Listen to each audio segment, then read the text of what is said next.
www.shiক্ষok.com।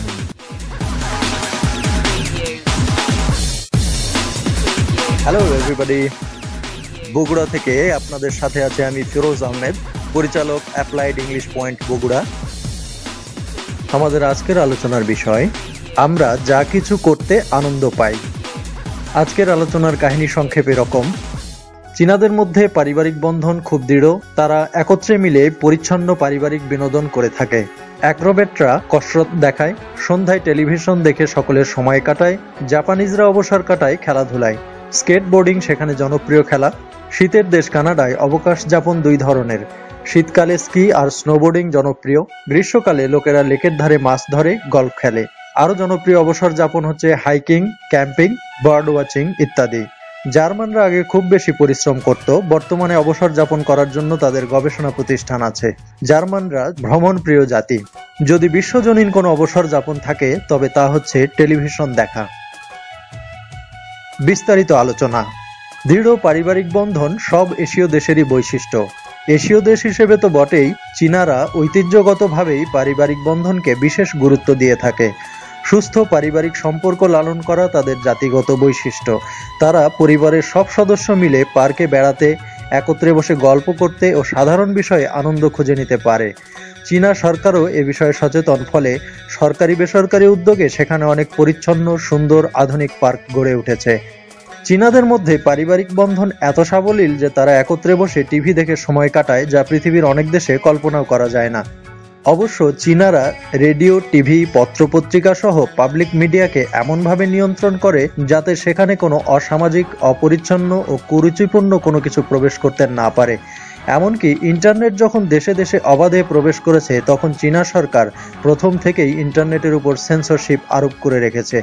সেখানে ইন্টারনেটের নিয়ন্ত্রিত ব্যবহার চালু আছে।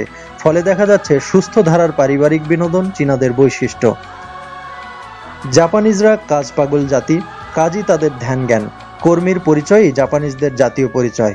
সকালের নাস্তায় ফাস্ট ফুড খেতে খেতে কাজের জায়গায় ছুটছে, আর কাজ করতে করতে দুপুরের খাবার খাচ্ছে, এমন দৃশ্য জাপানের অতি পরিচিত দৃশ্য। জাপানিজদের যেমন কাজের অভাব নেই, কাজ করতে তাদের তেমন কোনো ক্লান্তিও নেই। সূচ থেকে শুরু করে ঘড়ি, টেলিভিশন আর ঘরোয়া ইলেকট্রনিক সামগ্রী তৈরিতে তাদের জুড়ি নেই। সারা বিশ্বে জাপানে ইলেকট্রনিক সামগ্রীর বাজার রয়েছে, ফলে তারা খুবই কর্মব্যস্ত জাতি। অবসর তাদের খুবই কম। তারপরেও সময় পেলে তারা শারীরিক কসরতমূলক খেলায় আনন্দ পায়। জুডো এবং কারাতে নামের যে মার্শাল আর্ট তারা চর্চা করে, সেই কসরত দেখতে যেমন শৈল্পিক, শারীরিক ব্যায়াম হিসেবেও তা একেবারে ভিন্ন ধরনের। জুডো হচ্ছে এক ধরনের কুস্তি, আর কারাতে নামের যে শারীরিক কৌশল তা জাপানের নিজস্ব বিষয়। পৃথিবীর অন্য কোথাও এটা দেখা যায় না। এতে সাপের মতো ছোঁ মারার গতিতে অঙ্গচালনা আর ঈগলের মতো হালকা চালে শূন্যে ওঠানামা, সবকিছু মিলিয়ে মানব শরীরের যে শক্তি, গতি আর ভারসাম্যের অপূর্ব প্রদর্শনী হয়, তা যেন এক স্বর্গীয় ব্যাপার। এছাড়াও চাকাওয়ালা জুতা পরে স্কেটবোর্ডিং করা সেখানকার একটি সাধারণ অবসর আনন্দ। শীতের দেশ কানাডায় আয়তনের তুলনায় জনসংখ্যা কম, দেশের সম্পদ আছে প্রচুর, জনগণ যথেষ্ট আয় করে এবং কিছুটা রিল্যাক্স, ভাবনাহীন, ঢিলেঢালা জীবনযাপন করতে পছন্দ করে। শীতকালে দেশের নদীনালা, মাঠঘাট সবই শক্ত বরফের নিচে ঢাকা পড়ে যায়। সে সময় লোকেরা বরফের উপর স্কি করতে, স্নোবোর্ডিং করতে পারে।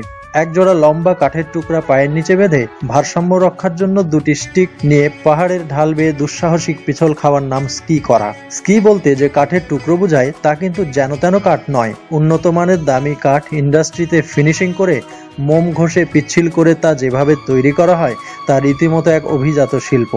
দামি একজোড়া স্কি থাকা সেখানে আভিজাত্যের পরিচয়। আর স্নোবোর্ডিং স্কেটবোর্ডিং এর মতনই ব্যাপার।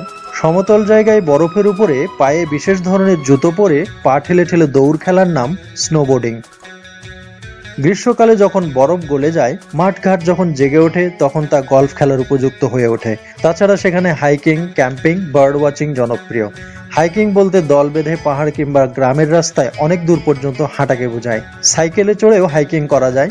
হাঁটতে হাঁটতে পাহাড়, প্রকৃতি আর গ্রামের মানুষের জীবনযাত্রা দেখে অনাবিল আনন্দ লাভ হয়।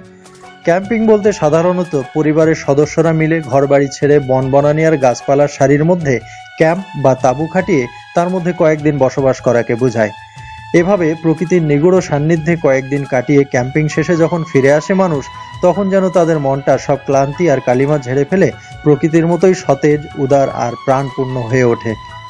বার্ড ওয়াচিং বা পাখি পর্যবেক্ষণ কানাডার এক শৌখিন অভিজাত অবসর যাপন।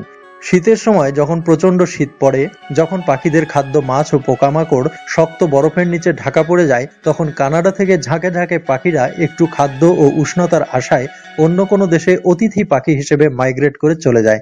তারপরে গ্রীষ্মের শুরুতে আবার ঝাঁকে ঝাঁকে পাখিরা কানাডাতে ফিরে আসতে শুরু করে। পাখিদের এই দল বেঁধে যাওয়া আসা পর্যবেক্ষণ করা কানাডিয়ানদের প্রিয় শখ। পাখি পর্যবেক্ষণের ব্যাপারটি যেন সত্যিকারের ভাবনাহীন জীবনের অভিজাত শখের ব্যাপার।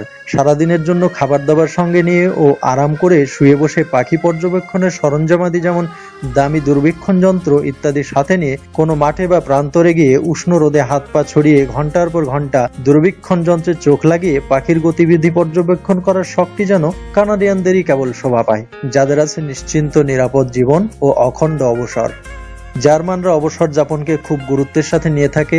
অবসর যাপনের মাধ্যমেও তারা সৃষ্টিমূলক কিছু করতে চায়। তারা অবসর যাপনকে এত গুরুত্ব দেয় যে সৃষ্টিমূলক অবসর যাপন কি করে করা যায় সে বিষয়ে গবেষণার জন্য তাদের জাতীয় প্রতিষ্ঠান আছে। দ্বিতীয় বিশ্বযুদ্ধে ভুল সিদ্ধান্তের কারণে জার্মান জাতি বিপুলভাবে ক্ষতিগ্রস্ত হয়। এই ক্ষতি পুষিয়ে নেওয়ার জন্য জার্মানরা আগে সপ্তাহে 6 দিন 10 ঘন্টা করে কাজ করত, কিন্তু বর্তমানে তারা কাজের ঘন্টা কমিয়ে সপ্তাহে 5 দিন কাজ করে। হাতে যথেষ্ট অবসর থাকে তাদের। বিদেশ ভ্রমণ তাদের প্রিয় শখ। আলোচনা থেকে দেখা যাচ্ছে বিভিন্ন দেশের মানুষের অবসর যাপনের পদ্ধতি বিভিন্ন রকম। অবসর যাপনের উপায় উপকরণ নির্ভর করে সে দেশের ভূপ্রকৃতি, আবহাওয়া ও দেশের মানুষের অর্থনৈতিক অবস্থা ইত্যাদির উপর।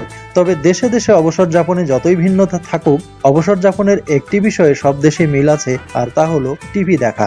টিভি দেখা যেন অবসর যাপনের একটি বিশ্বজনীন রূপ। The Chinese put a lot of emphasis on the unity of the family. In the cities, the parks are often crowded with families spending their time together. There are lots of nice, clean parks for people to spend their time in. Sometimes musicians and acrobats perform in the open air to entertain people who are present there. In the evening, many families spend their free time watching television. The Japanese love to take part in sports in their free time. Baseball, golf and martial arts such as judo and karate are especially popular with men. Most students do not have much free time, but during their holidays they join English clubs or art clubs. They also love skateboarding, which involves riding on a flat piece of wood that has wheels under it. A lot of practice is needed to keep your balance of the board as it moves. In Canada, recreational activities can be divided into 2 types: summer and winter activities. Canada is a very cold country with snow everywhere in winter. Skiing is therefore a popular sport at that time and involves going down mountain slopes on a pair of skis.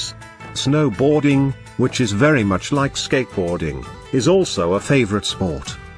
The only difference between the two is that snowboarding is done on snow while skateboarding is done on concrete.